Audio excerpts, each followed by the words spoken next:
All right. So today we're talking about something many parents may not realize. Naming godparents and naming legal guardians are not the same thing. Exactly.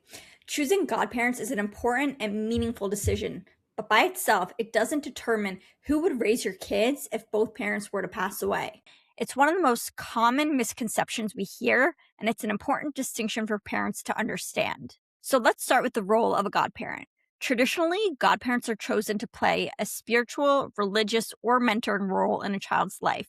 For many families, it's a meaningful honor and an important relationship. But from a legal standpoint, that role is very different from being a legal guardian. Exactly.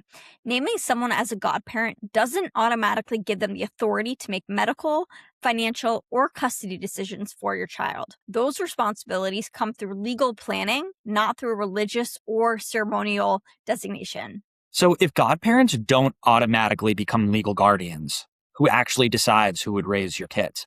If both parents pass away, the court is ultimately responsible for appointing a guardian.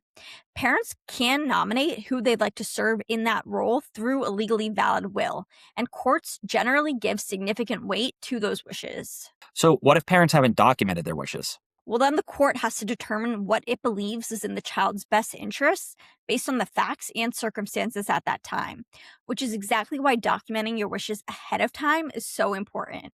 Okay, let's say parents never named a guardian in their will. If the child's godparents stepped forward, do they automatically become the guardian? Well, not automatically. Being a godparent doesn't create a legal right to guardianship. However, godparents can petition the court to be appointed as guardian, and the court will consider a number of factors, including their relationship with the child, their ability to provide a stable home, and any competing requests from other family members or interested parties. So if a guardian isn't named in a will, then the court is left making that decision. Exactly. And while the court's goal is always to act in the child's best interests, most parents would rather make that decision themselves than leave it to a legal process. So if you are a parent listening today, what legal documents should be on your checklist? First and foremost, a will.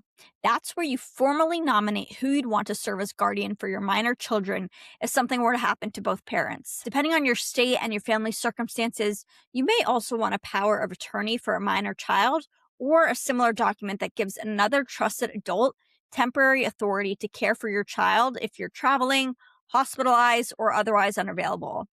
And these aren't documents you create once and never think about again. Exactly.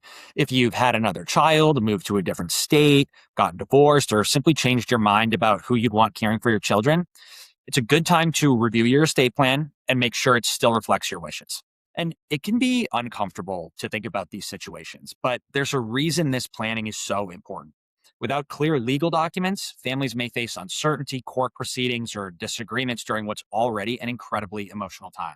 And the people making those decisions may not know what the parents actually wanted. Well said. Estate planning isn't just about protecting assets, it's also about protecting your family and making your wishes as clear as possible. So, if there's one takeaway from today's conversation, it's this: naming godparents is meaningful, but it's not the same as naming legal guardians. If you want specific people to raise your children, don't assume everyone knows your wishes.